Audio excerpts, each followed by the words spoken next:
Vamos lá, boa noite. Esperar o pessoal chegar.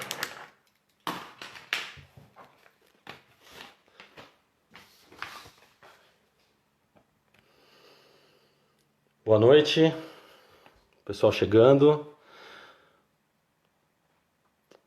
Vamos aguardar o nosso convidado entrar. Hoje nós temos uma live totalmente diferente das anteriores. Vai ser uma live muito interessante hoje. Aprender algumas informações novas, né, de um mundo novo, uma visão completamente diversa da nossa, do mundo jurídico. E vamos ver se a gente também consegue compartilhar um pouco aos seguidores dele um olhar jurídico, né? Vamos aguardá-lo.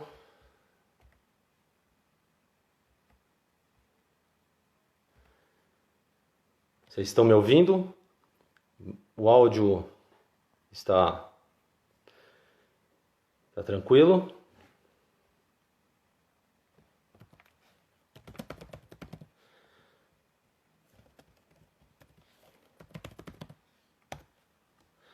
Vamos ver se ele entrou aqui.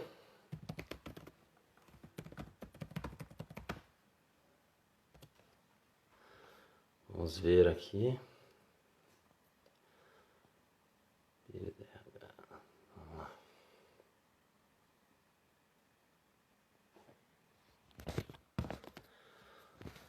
Parece que ele ainda não entrou. Vamos aguardar.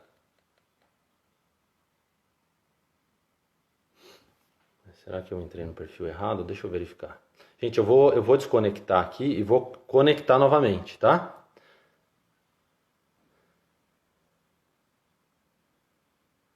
Vamos aguardar mais um pouquinho. Se necessário, eu vou desconectar e conecto novamente.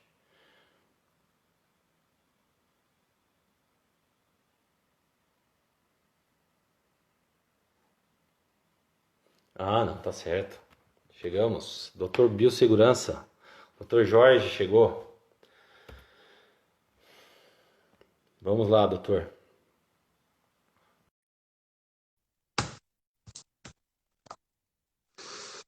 Professor Jorge está entrando. Olá, boa noite. Beleza. Tudo bom? Tudo bom, e você? Tudo tranquilo, graças a Deus. Ah, que bom, foi tranquila a conexão. Às vezes a gente leva umas rasteiras aí da internet, da conexão e tal. É, né? Verdade.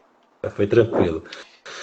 Legal. Bom, vamos aguardar o Vamos pessoal lá. entrar aqui para a gente começar essa live, que hoje vai ser uma live muito especial, né? Uma live que eu criei uma expectativa muito grande sobre ela, desde o dia que eu assisti a sua live lá com o Rafael Lara. E Legal. eu tenho certeza que todos que nos acompanham vão gostar bastante das suas informações. E dos seus seguidores. Pessoal, vamos lá. Manda um aviãozinho aí convidando, né? Isso. Isso.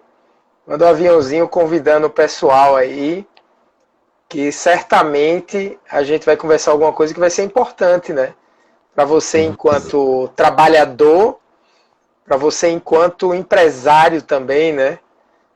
Precisa conhecer os cuidados, que agora são cuidados fundamentais, né? Nesse mundo. Boa noite, Larissa, nunca, né? Tudo bom? Mais do que nunca, é. E a biossegurança está super em evidência, mas a gente precisa entender, né, a ciência dela.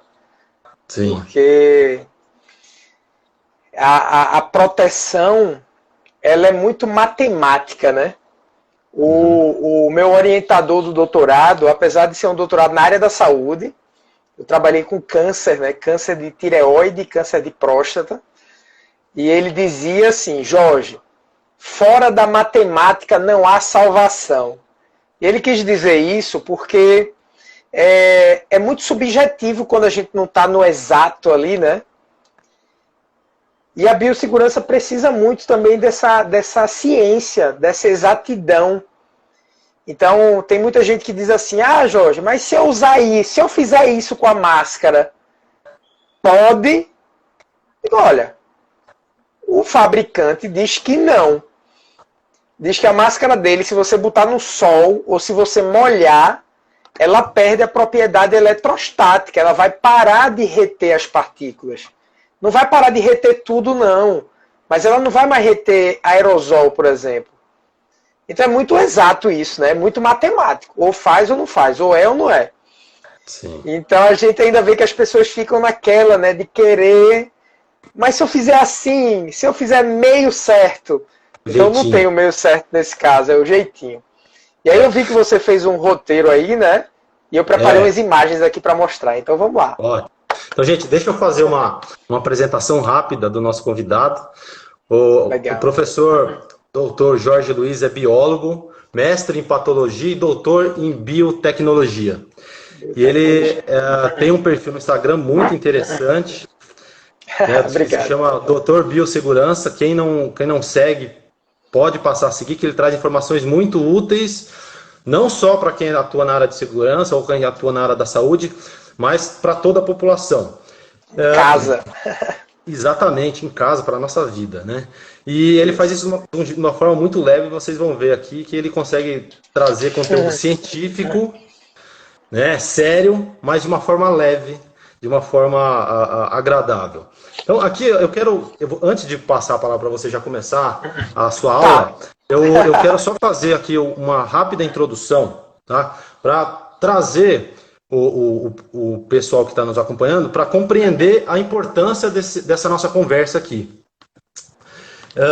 Bom, a ideia da nossa live, então, ela é fazer, né, prestar um serviço de utilidade pública, trazendo informações úteis para todo mundo, principalmente nesse momento de pandemia, e também mostrar para os empregados, para os empregadores e para os advogados e outros profissionais da área de direito, da área de saúde, enfim, de qualquer área, os riscos inerentes a muitas atividades neste período, né? E também sobre quais medidas preventivas e de precaução que devem ser tomadas e que podem ser tomadas e como elas devem ser tomadas.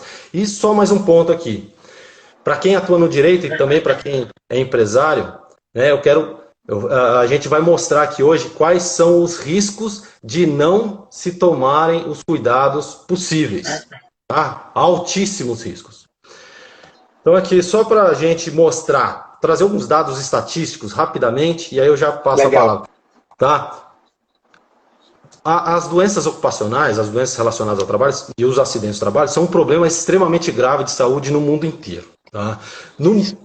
Dados da OIT revelam que aproximadamente ocorrem 270 milhões de acidentes do trabalho por ano, tá? Sendo que grande parte deles são de doenças ocupacionais. Isso compromete 4% do PIB mundial. Então, só para você ter uma ideia.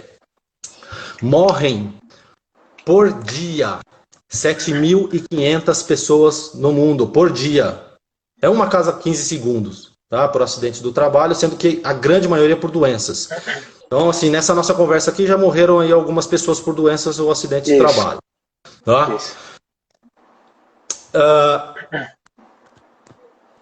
No Brasil, tá? O Brasil ocupa um lugar destacado no ranking, infelizmente, é o quarto país do mundo no ranking de acidentes de trabalho e doenças ocupacionais, sendo que em 2018 foram registrados 576 mil acidentes de trabalho, incluindo-se as doenças ocupacionais. 2.000 mortes em 2018, né? Sendo 2.000 mortes em 2018, mais 15 mil vítimas que tiveram incapacidades permanentes, tá? E 115 mil vítimas que tiveram uma incapacidade periódica superior a 15 dias. Então vejo que são dados impactantes e tem muita coisa aqui que não está cadastrada, por conta da subnotificação. Tá? Isso. Principalmente doenças relacionadas a micro-organismos, que dificilmente a gente consegue comprovar que foi no trabalho. Mas, para eu não tomar o tempo, né, vamos para o que interessa aqui, eu gostaria que você começasse explicando o que é biotecnologia, enfim, e se pudesse fazer uma diferenciação aí em relação à segurança do trabalho. Vamos lá. Legal. É isso, valeu. Então, eu estou super feliz, né, em estar transpondo as barreiras da saúde para falar de biossegurança com o pessoal do direito, né? Eu comecei com o Rafael, advogado, agora a gente está aqui com Vossa Excelência, juiz do trabalho, o Vinícius Taveira, e assim, mostrando a importância da biossegurança, não só na área da saúde, mas como ele já falou muito bem, em casa e na área, em todas as áreas, né? Então, pessoal, a gente precisa conhecer a ciência da biossegurança e praticá-la. Eu estou falando isso, Vinícius, porque já existe uma doença catalogada no mundo chamada doença X. Doença X. Pesquisem no Google quando terminar essa live. Doença X. É uma doença que foi catalogada há alguns anos já pela Organização Mundial da Saúde, junto com vários experts no mundo. E é uma doença que não aconteceu, mas ela já está catalogada. Vê que coisa louca. A gente já sabe, é uma tragédia anunciada, os micro-organismos resistentes aos antibióticos. O senhor apresentou aí uma série de números, milhões de pessoas que se acidentam todos os anos, centenas de milhares de pessoas que sofrem doenças e micro-organismo, bactéria resistente a antibiótico, mata por ano 700 mil pessoas. E esse número, segundo os especialistas, vai pular para 10 milhões nas próximas décadas. Ou seja, 10 milhões de pessoas morrendo todos os anos só por conta de bactéria resistente. Somado a isso, você bota evento adverso, que são os erros que acontecem na área da saúde. Que no Brasil, a cada 5 minutos, 3 pacientes morrem de evento adverso. Vê. Então, nesse pouco tempo que a gente já começou a falar aqui, já morreu um monte de acidente de trabalho, né? Já morreu um monte de evento adverso. E aí, esse coronavírus, ele veio para alertar o mundo para isso que já vem acontecendo há vários anos e que muitas vezes as pessoas não tinham essa percepção. E agora precisou vir um vírus que chegou perto da gente, né? Aqui no meu prédio, por exemplo, morreu um vizinho há umas 2 semanas atrás, né? Semana passada faleceu o pai de um aluno meu. Então é uma coisa que está muito próximo da gente. A avó do meu compadre também faleceu por conta de Covid. Então a gente agora está sentindo na pele, né, a necessidade, por mais cético que a pessoa seja com relação a micro-organismo, é frescura isso, cai um pedacinho de carne no chão, é frescura, eu como, né? Então a gente foi criado com essa história da regra dos 5 segundos, né? Se cair no chão e passar menos de 5 segundos, eu como. Se tiver formiga no pedacinho de bolo, minha avó disse que é bom para a vista, eu como. E o problema é que com o passar do tempo, esses micro-organismos foram ficando cada dia mais resistentes. Porque quando a gente toma um antibiótico, ou um antimicrobiano, um antifúngico, ou qualquer outro medicamento, e eu não tomo até o final, os poucos micro-organismos que restaram, eles se acostumam com aquela droga, com aquele medicamento, e ficam fortes. Próxima vez que o paciente for tomar aquele remédio, aqueles micro-organismos ficaram resistentes, né? E é isso que a gente está vivenciando. Então, a gente vive num mundo onde já existem bactérias, presta atenção, doutor, já existe bactéria resistente ao antibiótico mais potente que a gente tem no mundo, a colistina, por exemplo. Então, isso começou lá em 2015, 2016, o primeiro caso foi na China, é um país que tem 1/3 da população do mundo, né? Então, assim, a chance de acontecer algumas coisas dessa natureza lá é muito alta. Então, aconteceu na China em 2015 e de lá para cá se espalhou. Aqui em Recife, meu irmão é médico e atende em unidades de urgência e emergência. E já aconteceu, né? Caso de bactéria resistente até a colistina. Então, é esse panorama que eu gostaria de fazer para a gente começar a nossa conversa, né? E a biossegurança, tem gente que ainda não sabe o que danado é isso. Biossegurança, estão falando tanto, né?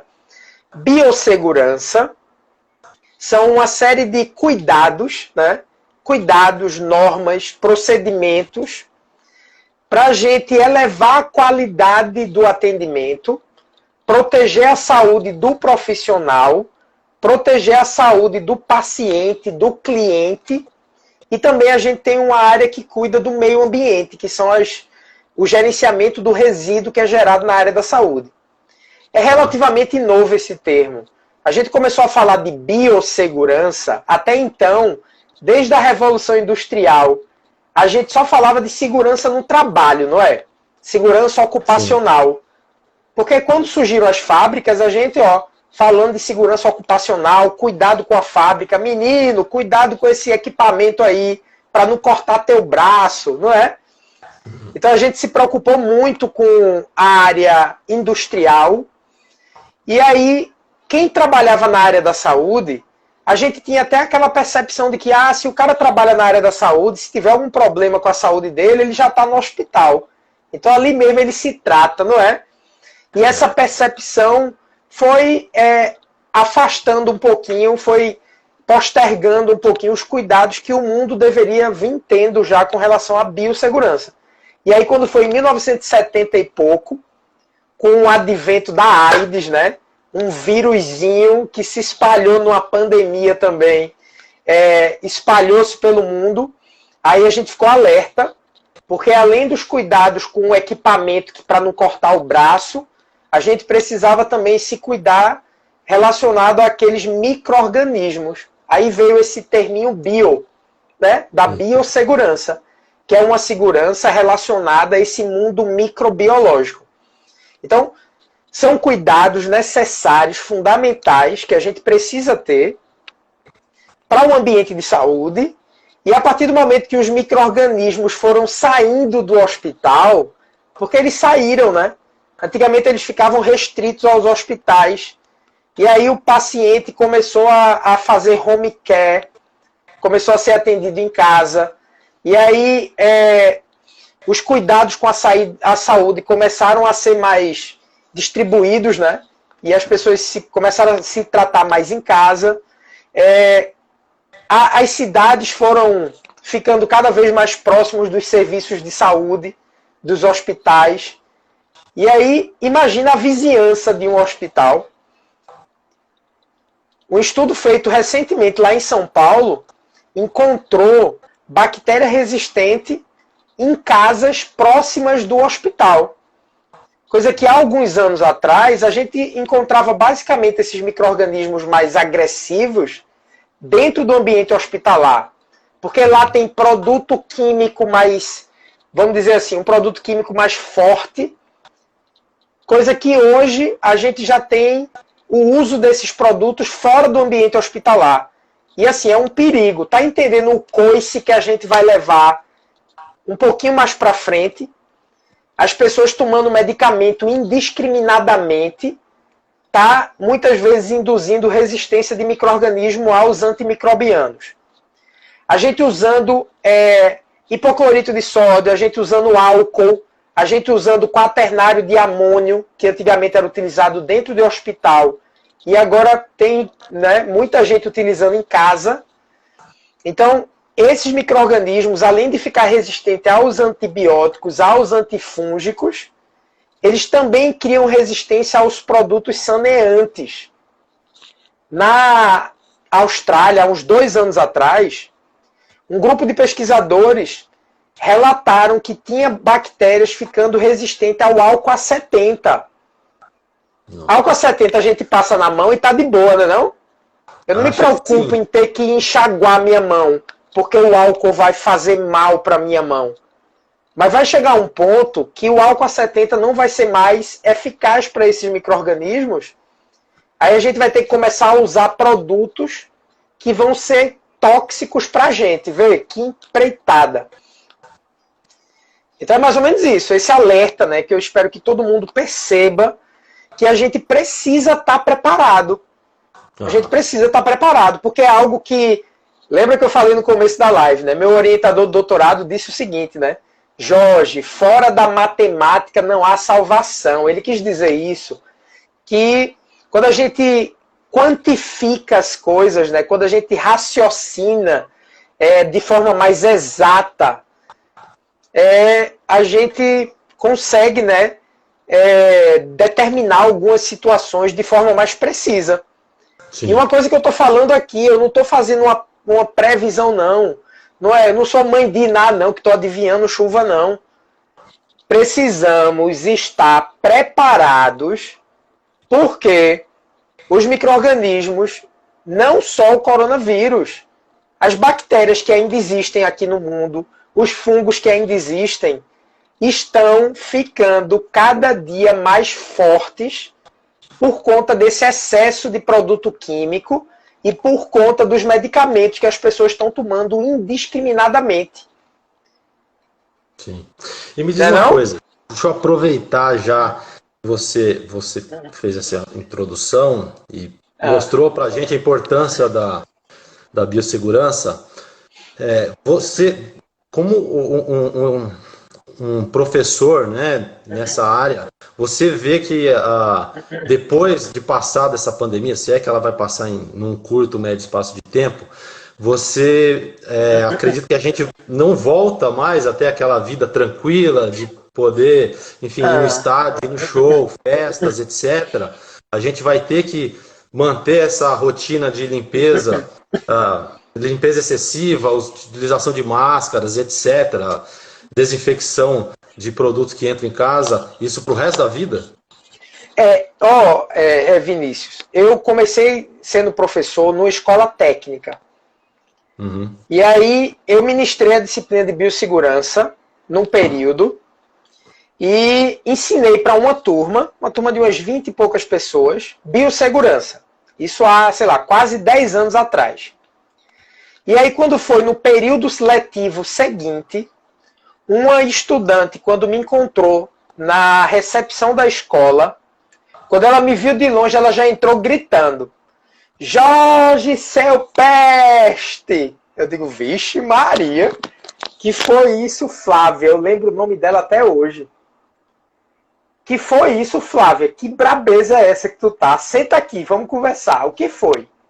Jorge, eu saía da escola e ia andando até a Boa Vista, que é uma avenida que tem lá aqui em Recife, né, no centro da cidade. Eu ia andando até a Boa Vista, chegava na parada de ônibus, eu comia o cachorro-quente do seu Zé. Comia um cachorro-quente, comia 2, ia para minha casa com a barriguinha cheia, feliz da vida. Depois que tu me ensinou esse negócio de biossegurança, quando eu cheguei na barraca de cachorro-quente, eu vi que tinha barata andando no chão, um monte.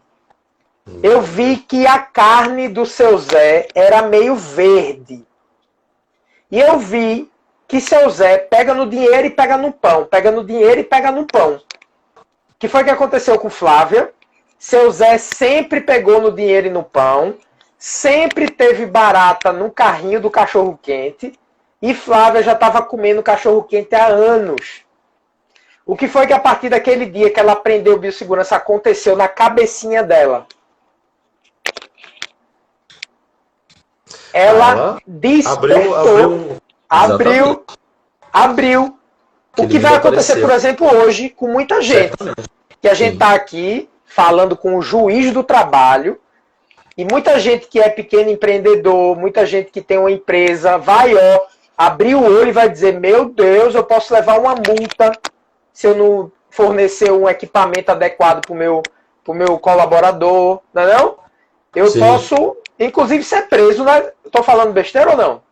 Pode ser preso. Casos extremos, em tese, é possível. Né? Se levar possível, a morte, né? se uma doença... Isso, se levar a morte. Levar a morte ou levar uma lesão grave, é possível. Um acidente também, não é? Por imprudência, imperícia, é possível sim. Pronto. Então, o que eu quero só finalizar é o seguinte. E o que aconteceu com Flávia, que abriu a cabeça dela para a biossegurança, agora está acontecendo para muita gente. Entendeu? E o que a gente não enxergava antigamente, de pequenos surtos locais que aconteciam, de pequenas epidemias, que a gente não se tocava, agora a gente vai começar a perceber isso. Por exemplo, aqueles acidentes que aconteceram em Minas, em Brumadinho, em Mariana. Tem Deixa eu só fazer noção uma do... observação aqui, que Tem, pouca gente sabe. Que tem. o caso de Brumadinho, ele, diferentemente do que tem acontecido, não foi só uma tragédia natural, não. Foi o maior acidente de trabalho da história do mundo. Do Tá? mundo. Tá relacionado ao trabalho. Ali a grande maioria dos mortos, dos acidentados, dos afetados, estavam trabalhando, né? Direto ou indiretamente. Então é o maior acidente Sim, do trabalho do mundo. do mundo. Vamos lá. Infelizmente a gente coleciona esses títulos, né? E aí, uma coisa que muita gente nem percebe e nem fala é o tanto de pessoas que adoeceram por conta daquele monte de terra, de solo revolvido, adoeceram, morreram, né? Sim. Tanto voluntários que morreram por conta de doenças adquiridas por conta desses micro-organismos, né? Desse solo que foi removido, revolvido, né? Então, isso agora, essa questão da biossegurança dos micro-organismos, depois da pandemia, vai ficar mais evidente para todo mundo. Então, notícias que antigamente passavam desapercebidas, eu acredito que agora vai ficar mais evidente. Então, respondendo a sua pergunta, se a gente sempre vai estar com esse receio, eu acredito que sim. Porque qualquer surtozinho que tiver ali no bairro tal, teve um surto de determinada doença, como a gente já está sensibilizado com medo, né, de micro-organismo, de vírus, eu acho que o tempo todo a gente vai estar atento. Hoje, ó, presta atenção no que eu estou falando, né? Eu falo assim, presta atenção para o povo se orientar. Hoje, por exemplo, foi anunciado a República do Congo, na África, anunciou um novo surto de ebola. Ebola é um bicho brabo, que graças ao bom Deus, ficou ali restritazinha na África, e ninguém sabe que milagre dos céus é esse, que esse vírus também não se espalhou e não tocou o terror no mundo, né? Mas agora, hoje, a República do Congo anunciou um surto de ebola, declarado, né, uma situação lá na cidade. Deixa eu fazer uma pergunta agora sobre o ebola. Por conta da velocidade de contaminação, de contágio e de letalidade do ebola, tem chance de se tornar uma pandemia ou não? Assim, objetivamente. Então, é menor chance do que, Sim. por exemplo, que um vírus como o coronavírus, que ele se adaptou. Então, assim, é importante a gente se proteger e se planejar. Percebe, sente a perda de tempo que a gente teve aqui no Brasil, enquanto em janeiro o mundo estava falando de coronavírus. Já era para a gente aqui, ó, ter acionado um plano de incentivar fábricas de EPI a produzir mais EPI, incentivar a usina de álcool, produzir álcool gel, álcool a 70. Aí a gente viu, ó, janeiro, fevereiro, dá uma olhadinha no meu feed depois, no meio de fevereiro eu já estava postando coisa do coronavírus. Eu já estava postando, eu já estava dizendo, ei, cuidado, meu povo, vamos se proteger, vamos se preparar. E o povo estava dizendo, oxe, quando esse vírus chegar aqui nesse calorzão, ele vai morrer, né? E a gente viu o vírus no Irã, que é quente que só lá também. Sim. E mesmo assim a gente continuou, nada não. Aí a gente fez carnaval, a gente fez um monte de coisa e não se planejou da forma adequada. Então, assim, temos uma oportunidade de se planejar contra algo que, inclusive, já está cadastrado na Organização Mundial de Saúde, que é essa doença X, e que, com certeza, vão ser as novas doenças provocadas por esses micro-organismos, que, por conta desse uso inadequado de medicamento e de produto saneante, né, produto para fazer desinfecção, a gente, com certeza, vai vivenciar isso. Então, vamos se preparar. E agora, puxando o gancho desse planejamento que você mencionou e também sobre os riscos que você tratou, os riscos que as empresas, os grandes e pequenos, enfim, estão sujeitos. Eu quero só fazer um apontamento Sim, aqui sobre os riscos que as empresas sofrem, né? Ou que as atividades econômicas, agora nesse período de pandemia, que elas acarretam aos empregados. Tá? E hoje, com a pandemia, por conta da disseminação, ela não só aos empregados, mas a toda a sociedade. Tá? Bom, tem o risco da disseminação da doença para cada indivíduo e as consequências no seio social, né, falecimentos, etc. A gente não sabe quais são as consequências, ainda não sabe daqueles que se acometem do Covid, que ficam gravemente atingidos por ela, não sabe quais são as consequências. Parece que a ciência ainda não catalogou todas as consequências, né? Isso. E quais são os riscos? Vamos falar agora em dinheiro. Porque quando o empresário, né, principalmente agora nesse período, está preocupado com os riscos financeiros. Então, se eventualmente um empregado se contamina no trabalho, e se ficar comprovado no caso que foi por culpa, né, por omissão do empregador, o que pode acontecer? Só para vocês terem uma ideia dos riscos, tá? E por que as empresas precisam tomar todas as cautelas. Além da questão humana da vida, os riscos financeiros. Se alguém falece em razão da contaminação no trabalho por culpa da empresa, tá? Vamos supor que a empresa não tomou as medidas possíveis, cabíveis e necessárias. E um trabalhador se acometeu da Covid e veio a falecer. Uma ação de indenização pode levar à condenação de uma indenização por danos morais à família. Vamos pensar em quanto que vale. Qual que é o valor de uma indenização por danos morais pela morte? 100, 500, 1.000, 1 milhão? A gente pode analisar no caso concreto, né? Enfim, aí vai depender das circunstâncias. Mas tem uma indenização que é mais grave ainda, mais pesada ainda, que é a pensão. Se a pessoa falece ou se a pessoa adquire uma sequela que tira a capacidade laborativa para o resto da vida, aquele que causa esse dano, ele tem que pagar pensão. Então, se o trabalhador morre por conta do Covid ou por conta de outra doença adquirida no trabalho por culpa da empresa, né, em regra, ela pode ser condenada então a uma indenização por danos morais e depois a pagar pensão. O que significa? Ela vai ter que pagar uma parte do salário, ou grande parte desse salário, para a família dele por um determinado período, por mais 30, 40 anos. Então, vejam. Tá? Se a pessoa perde a capacidade de trabalho, vamos supor que ela fique com metade da capacidade de trabalho dali para frente por conta da doença. A empresa tem que pagar o valor equivalente à metade da remuneração para esse trabalhador o resto da vida. Então, veja, um trabalhador de 20 anos, a empresa tem que pagar durante 50 anos.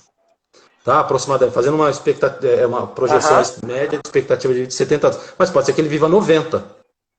Então tem que pagar 70. Então vejam que o risco é alto. Então tem que tomar muito cuidado com essas medidas de cautela que a gente vai dizer aqui. Além disso, tem o risco de multa, né, administrativa, possibilidade, enfim, de outras consequências, ação de regresso por parte da União, tem até, em tese, uma ação criminal, tá? É possível. Então são várias consequências jurídicas e as empresas têm que estar atentas a isso, os advogados têm que estar atentos a essas recomendações que a gente vai falar aqui hoje, principalmente quando a gente fala de procedimentos de precaução, né, e de prevenção, e também quanto aos EPIs. E agora a gente chega na parte que todo mundo quer saber, né? Os EPIs. Principalmente agora a gente fala do Covid. Agora tem a questão das máscaras, né? A gente fala, máscara não é EPI, tecnicamente dizendo, para os profissionais, exceto para os profissionais de saúde. O que tem que usar? Precisa. Gente, hoje o doutor Jorge aqui vai trazer para a gente várias informações sobre esses equipamentos, né? Esses EPIs e equipamentos de segurança. E prestem muita atenção, tomem nota, depois assistam novamente a live, acompanhem o dele para a gente poder assimilar o maior número de informações, para a gente poder aplicar isso na prática, para evitar, né, danos à saúde individual, do coletivo, a disseminação, e para evitar o risco também do seu cliente, para os advogados e para a sua empresa, no caso dos empresários. Então vamos lá, eu gostaria então que você começasse falando sobre os EPIs, ou equipamentos de proteção. O principal que todo mundo quer saber, máscara. Né? Queria que você falasse para a gente quais são os principais tipos e qual a eficácia dessas máscaras. E aí eu vou fazendo um pinga-fogo com você, algumas perguntas aí. Show. Quem tiver pergunta pode mandar também. Show de bola. Vamos lá. Vamos lá. Eu vou falar uma coisa aqui que é super importante as pessoas perceberem, entenderem. Então eu vou aqui presentear todos vocês com um botão de rosa, né? Um presente do Dr. Biossegurança. E para vocês perceberem, usando esse presente aí, que a nossa segurança, a nossa proteção, ela é conseguida, né, vamos falar assim, usando várias camadas de proteção, várias camadas de biossegurança. Então, assim como essa rosa, a nossa proteção, ela não é feita com uma única medida. Não existe medida salvadora. Então, botem isso na cabeça de vocês. Não existe medida salvadora. A minha proteção, ela é alcançada com várias camadas. E essas camadas são: lavar a mão periodicamente é uma camada. Usar um equipamento de proteção individual é outra camada. Não usar, por exemplo, lente de contato durante o trabalho na área da saúde é uma outra camada. Usar o equipamento de proteção coletivo é uma outra camada. Então, quanto mais camadas de proteção a gente incluir nesse cuidado, a gente está mais protegido. Porque outra coisa que vocês precisam perceber é que além de eu ter que ter várias camadas de proteção, essas camadinhas de proteção não são 100% eficientes. Por exemplo, um óculos de proteção, ele tem as suas fragilidades. Uma máscara de proteção, ela não é 100% eficiente. A própria N95 é 95% eficiente. Então, lembrando que cada camadinha de proteção tem suas fragilidades. E aí entra naquela história da teoria do queijo suíço, né? Que é a teoria de quando o acidente acontece, mesmo você tomando todas as medidas preventivas. Antes da gente começar aqui a apresentar isso, eu vi que teve uma pessoa que falou que contraiu Covid, né? Contraiu a Covid, mesmo no trabalho tomando todas as medidas necessárias. Uhum. E assim, foi uma mágica, foi? Que esse Covid entrou na vida dela? Não. É que as medidas de proteção que ela estava tomando provavelmente tinham fragilidades. E quando essas fragilidades se alinham, é como uma fatia. Imagine várias fatias de queijo suíço. O queijinho não tem um buraquinho, né? Cada barreira de proteção é uma fatia do queijo. E quando elas se alinham e o buraquinho dela está tudo alinhado, pode acontecer o dano ao profissional ou ao próprio paciente. Então, ó, é super importante a gente entender isso. Aí agora eu vou falar das máscaras. Máscara de proteção, existem vários tipos no mercado. E até uma coisa, doutor, que vocês, né, da área jurídica precisam ficar alertas e em cima exatamente das fábricas que estão fabricando EPIs, muitas vezes fábricas que surgiram no fundo do quintal, e quando passar esse momento de isolamento, esse momento de pandemia, certamente o camarada não vai querer parar de produzir, porque ele descobriu que pode ganhar um dinheirinho com isso. Então, assim, um apelo é realmente a fiscalização ficar intensificada dessas pessoas que têm produzido protetor facial, máscara de proteção, de forma mais caseira, né? A gente precisa muito ficar alerta para que isso não se perpetue. A Vigilância Sanitária autorizou, né, de forma emergencial a produção de alguns EPIs, né, vamos dizer assim, com uma certa flexibilidade dos protocolos de reconhecimento, de autorização, mas a gente precisa ficar atento para quando o mercado tiver reabastecido com esses EPIs, a gente acabar com essa história de máscaras que muitas vezes tem um nome que induz a pessoa ao erro, né? Que muitas vezes é uma máscara de um material que tem o nome de N95 e que na verdade não é. Então fica a dica aí pro pessoal. tem que tomar cuidado na aquisição, né? Se tem que ver se tem CA, se tem selo do Inmetro, e tem que ser de origem confiável, né? Não basta ter o carimbo do Inmetro e do CA, porque pode ser falsificado. É isso que Isso, exatamente. Então, ó, para pessoas em casa, usar uma máscara caseira é aquela máscara de tecido, né? Aquela máscara de pano que a gente tá usando. Para pessoas em casa, usar uma máscara daquela de pano vamos dizer assim, tem certa eficiência, entendeu? Tem certa eficiência usar uma máscara daquela de pano. Profissional que atua na área da saúde, que está exposto a partículas que são minúsculas, usar uma máscara daquela caseira não é recomendado. Pelo contrário, é proibido. Beleza? Tá. Então, só deixando claro. Em casa, eu, Jorge, quando vou no supermercado, eu uso uma máscarazinha dessa de pano, que tem que ter pelo menos 2 camadas de tecido, né? Porque quando só tem uma camada de tecido, o ar, ele entra pela máscara, pelo tecido, ele entra reto.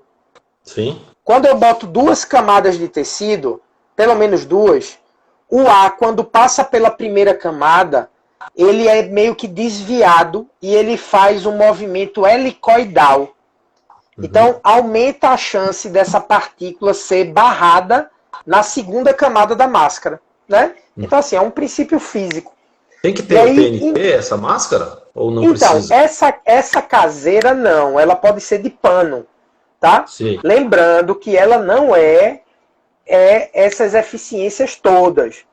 Mas eu vou usar ela para ir no mercado, vou desviando do povo, né? Vou mantendo distância das outras pessoas. A pessoa, por exemplo, no caixa do supermercado também está usando máscara, provavelmente vai estar usando protetor facial. Então, existe a possibilidade de você se contaminar? Existe sim. Porque essa máscara não retém aerosol. Mas assim, a gente não pode dizer para o povo, todo mundo tem que usar máscara N95 ou PFF2. Porque a gente não tem produção suficiente dessas máscaras. Então, ia faltar... Pode falar. Então, uma pergunta. Você falou que essas máscaras caseiras de tecido, elas não retêm aerossol. E a cirúrgica, ela retém? E o TNT retém ou não? Isso, vamos lá. Assim, TNT, existem vários tipos de TNT. TNT é uma nomenclatura para tecido que não é tecido. O que é um tecido? Um tecido é quando eu tenho uma costura, né, de uma trama de algodão, por exemplo. Isso aqui é uma foto de microscópio de um tecido. Sim. Tá vendo que o tecido ele tem a trama das fibras da linha? Sim. Isso é um tecido. O TNT, ele não é, vamos dizer assim, a estrutura dele não é uma estrutura de tecido. Olha como ele é. O TNT, ele é um emaranhado de fibras. Ele não tem aquela lógica de construção de um tecido. Ele é simplesmente um monte de fibra disposta nessa estrutura. É a minha mesa com livros e papéis. Vamos lá. Então, ó, quando eu vejo aqui, isso é uma foto de microscópio de uma máscara caseira, feita de pano, um pedaço de camisa, né? Um pano.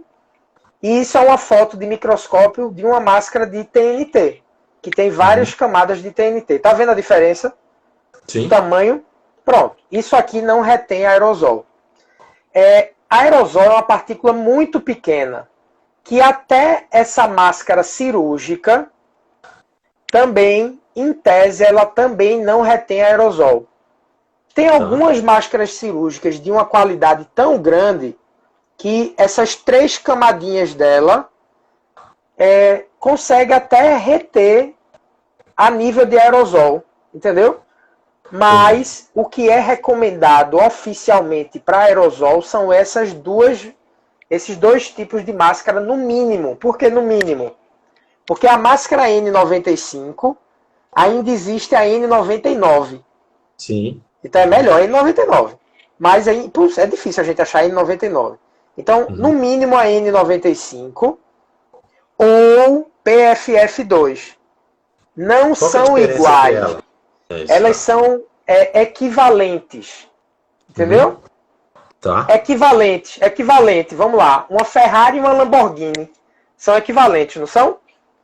Acredito que sim. Eu também, nunca nem andei numa, mas acho que é.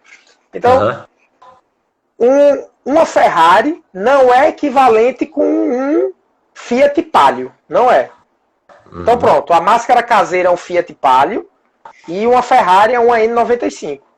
E uma PFF2 também é um supercarro desses que se equivale a Ferrari.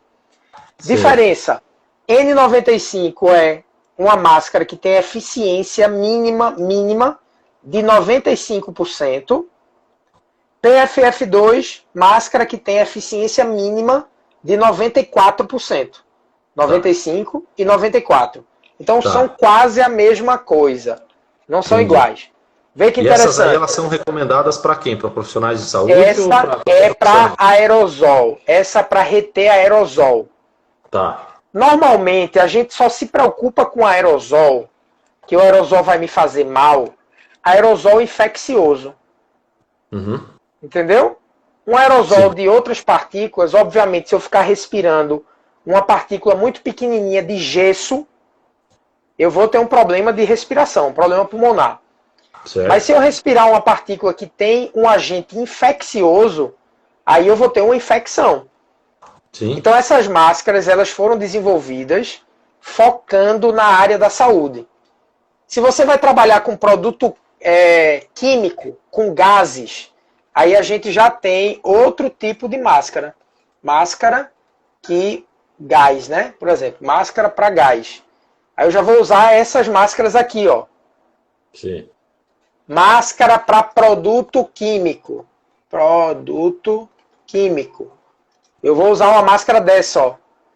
Então, ó, tem um monte de gente na área da saúde usando uma máscara dessa, se achando.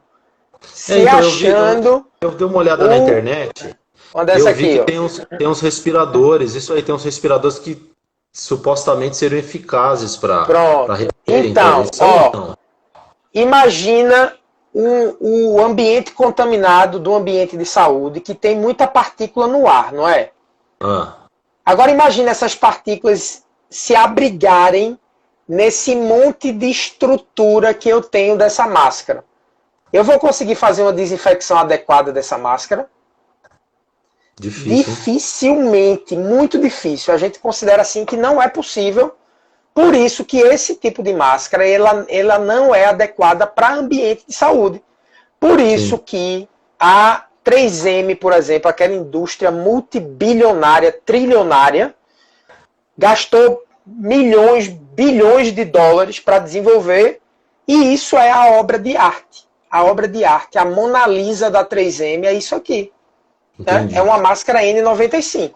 Deixa eu fazer uma pergunta. Qual é o truque para essa máscara reter tanto? Qual é o truque? O que é que ela tem de mais que ela retém essas partículas? Vê que interessante. Ela tem várias camadas. Essa primeira camada, tem sujeira nessa primeira camada? O que são essas bolinhas? Sim, partículas, né? Sujeira. Tem sujeira nessa segunda camada? Sim. Tem sujeira na terceira camada? Menos, mas tem. Aí na quarta camada, já não vejo quase nada. Parece que não. Tá vendo que a sujeira... Percebe que ela tá grudada nos fios? Sim. Percebe? Que a sujeira tá grudada. O que deixa essas partículas grudadas na máscara N95 e PFF2 é uma propriedade que ela tem eletrostática. Sim. Então, além dessas máscaras terem camadas de TNT, essa máscara ela leva um processo elétrico. Adivinha como é o nome do processo elétrico? Eu vi essa numa live lá. Descarga de corona. Descarga de corona. Por coincidência do destino. Não existe coincidência, né? Mas é o nome do processo elétrico. Sim. Entendeu? E aí é por isso que não pode lavar.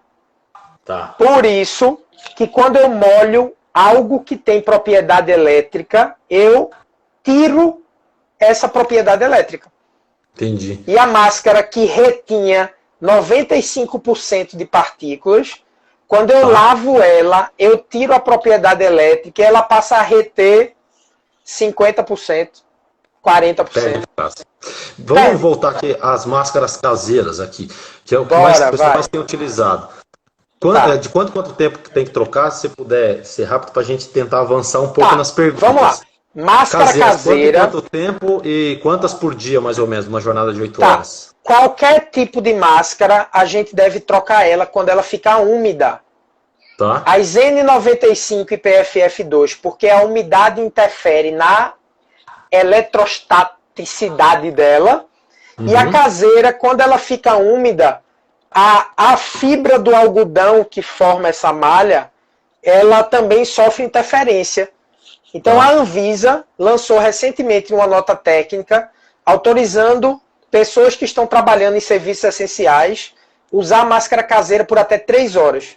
Então, um cara que trabalha uma jornada de 6 horas, ele vai passar 6 horas dentro da empresa. Então, seriam 2 máscaras no mínimo durante a jornada de trabalho. Mas a gente tem que lembrar que muitas vezes a pessoa sai 1 hora antes de casa, né? Pega um ônibus, vai andando, vai de bicicleta e leva mais 1 hora para voltar. Então, durante o dia, ele precisaria de pelo menos 3 máscaras. Tá, se Aí ele ele for no sempre banheiro leva. escovar os dentes. Se ele for no banheiro escovar os dentes, tirou a máscara, tem que trocar ou pode usar a mesma? E isso é assim, depende do gosto do cliente. Como é a prevenção que você quer para a sua vida? Aí eu quero uma prevenção alta. Então, quando você tirar a máscara do rosto, quando for botar outra, já bota uma nova. Entendi. E Jorge, eu tenho que tomar banho toda vez que eu saio de casa. Quando desço na portaria do meu prédio para pegar uma encomenda, quando eu volto, eu lavo a roupa, lavo a máscara, corro pro banheiro para tomar banho. Como é a prevenção que você quer? Entendeu? Entendi. Mas o ideal seria isso. Continuando aqui, com as máscaras. Show. Hoje eu vi teve uma pessoa conhecida que postou no Instagram uma foto com uma máscara bem bonita aqui, uma moça com uma máscara cheia de cacarecozinho, brilho e tal, brilhantezinho. Adorno. E aí? Bonito? Ô, doutor juiz, vamos prender esse povo que tá vendendo essas máscaras. Como é que a gente faz para prender esse povo? É o seguinte, máscara, vocês, pessoal, quem tá assistindo aqui, vou tentar falar de uma forma bem simples para vocês entenderem. Vamos lá que a gente tem pouquíssimo tempo. Quanto tempo? Veja aí, clique no botãozinho vermelho do ao vivo. Clique no botãozinho vermelho. Clique no botãozinho vermelho do ao vivo aí. Já estamos com 53 minutos. Pronto, show de bola. Qualquer coisa a gente volta. Beleza. Vamos lá, máscara.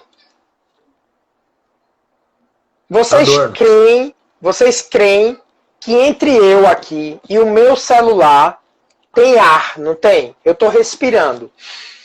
Nesse ar tem poluição, tem partículas, não tem? Poluição, partícula e micro-organismos que ficam aqui flutuando. Para você ter ideia, o cheirinho da chuva que a gente sente, na verdade é cheiro de bactéria. Quando chove aquela chuvinha fina, que eu sinto aquele cheiro de terra molhada, aquilo ali é cheiro de bactéria. Então, só para vocês entenderem que existem partículas no ar. Elas permitem que o avião voe. Se o ar não tivesse partícula, o avião não voava. Não é? Ele não teria sustentação. Então, quando eu ando, eu estou aqui, quando eu ando, essa massa de ar, tenta imaginar aí o invisível, pessoal. A percepção do invisível que eu estou falando tanto. Imagina eu andando contra o vento, imagina o vento se deslocando para o lado. Entendeu? Então, mais ou menos é isso que acontece. Quando a gente anda, esse ventinho que é gerado quando eu estou me deslocando, vai meio que afastando essas partículas da minha frente. Claro que algumas delas grudam em mim. Então, a maioria é vamos dizer, repelida. Eu acho que o nome repelido não está correto, mas a maioria é afastada de mim. Então, quando eu estou com a máscara lisa, esse processo físico me ajuda. Mas quando eu boto uma máscara com renda, quando eu boto um jaleco com renda, quando eu boto uma máscara com lantejola, quando eu boto uma máscara com pedrinhas, pérolas, estrais, o ventinho que está se deslocando, levando essas partículas, ele vai ficar aprisionado dentro dessa estrutura rugosa da máscara. Então, primeira notícia primeira notícia de por que não pode usar máscara com rugosidade, com rendinha, com pedrinha, com isso. É porque você acaba perdendo esse princípio físico que trabalha a seu favor, criatura. Segundo, porque a superfície das pedrinhas, vê aí, ó, Vossa Excelência, vê como é a superfície dessa aliança que o senhor tá no dedo aí. Tá arranhada a aliança ou não? Super. A minha vive arranhada, porque eu adoro andar batendo nos lugares. É, a minha também. Um arranhão da sua aliança, quando a gente faz uma foto com um microscópio eletrônico, que é um microscópio super potente, olha como é o arranhão na tua aliança. Nossa. Dá para um vírus e uma bactéria que tem 0,5 micrômetros ou um vírus que tem 0,1, dá para ele se esconder aqui dentro ou não? Tranquilamente, eu acredito que sim. O brinco das meninas, tranquilamente. Se a gente botasse na perspectiva aqui, o vírusinho ia estar aqui dentro que você nem ia ver ele direito. O brinco das meninas, aquele brinquinho de metal, o piercing, o brinco, a estrutura é assim. Será que dá para o vírus se esconder aqui por debaixo? Claro. Parece que sim. E quando a gente vai fazer uma limpeza, uma desinfecção, tem como fazer uma desinfecção eficiente num objeto desse? Não. Por isso que a lei, a NR32, que é uma norma regulamentadora, ela tem força de lei, né? Sim, vocês usam ela para se... É um complemento, né? Então é isso. E o que é que a NR32 diz, doutor? Proibido usar adorno. É proibido usar adorno. Profissional da área da saúde é proibido usar adorno. O que é adorno? Tudo que é usado somente para enfeite. Uma gravata de um profissional na área da saúde é funcional ou é adorno? Adorno. Adorno. Sim. Um brinquinho na área da saúde é funcional ou é adorno? Adorno. Um jaleco de rendinha é funcional? NR32. Um jaleco de rendinha é funcional? Não, é um adorno, é um enfeite. Eu acho que já tá para cair. Avisa o tempo aí. Tá, falta um minuto. Quer finalizar para a gente voltar? A gente vai finalizar e um minuto a gente retoma aqui para falar sobre os EPIs e sobre procedimentos de segurança. Vamos lá. Até daqui a pouco. Não fujam. Volta todo mundo. Deixa salva, tá? Deixa salva. Opa, com certeza.